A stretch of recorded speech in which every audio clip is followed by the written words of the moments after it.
The Tennessee Titans signed former Denver Bronco and New York Jet wide receiver Eric Decker to a one-year deal. Now this comes quite some time after the Jets decided to release him, because there was talks whether or not they were looking for someone to maybe trade with, maybe get something back in return, or just release him, because the Jets seem to have been tanking for the number one pick. That's what it's looking like. It's looking pretty evident that that's what's kind of happening. So we will see if the Jets are tanking when the season starts. But that's kind of another topic for another day. Like when we get to the NFL draft and stuff, or like in mid-season form of the NFL. But our focus is on the Tennessee Titans as they signed Eric Decker to a one-year deal. I feel like this is a great thing for the Titans, but I don't think it's going to be the thing that just completely changes the franchise around, completely changes their season around. Or they're not going to magically just run to the Super Bowl. Just because they got Eric Decker doesn't mean anything.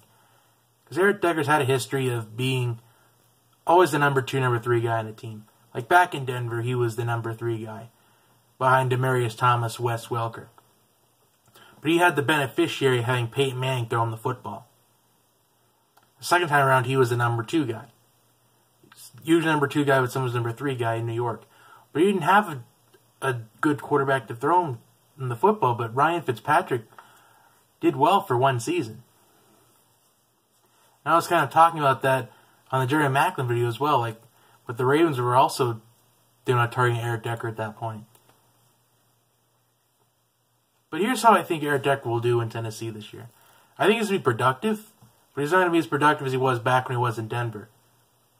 In other words, he'll be more productive than when he was a New York Jet, but not as productive as when he was a Denver Bronco. Here's why. Kind of what I just said. When he was back in Denver, he just had the beneficiary of Peyton Manning throwing him the football. And then his numbers just deteriorated when he went to the New York Jets. Some of it could be just because there were probably better receiver options at that point, because they did have Brandon Marshall.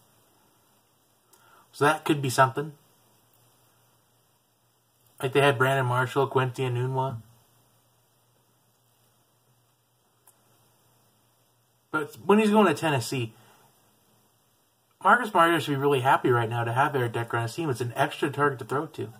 So right now, Eric Decker might be the number 3 guy. Probably the third best, maybe even fourth, depending on how often they plan on throwing to Delanie Walker at the tight end position. So Eric Decker's going to get he's going to have production. He's not going to have like the big production, like not like for fantasy owners out there. This doesn't affect Eric Decker's fantasy status. He's going to have solid numbers, but he's not going to have the numbers that you want or you need to win your league.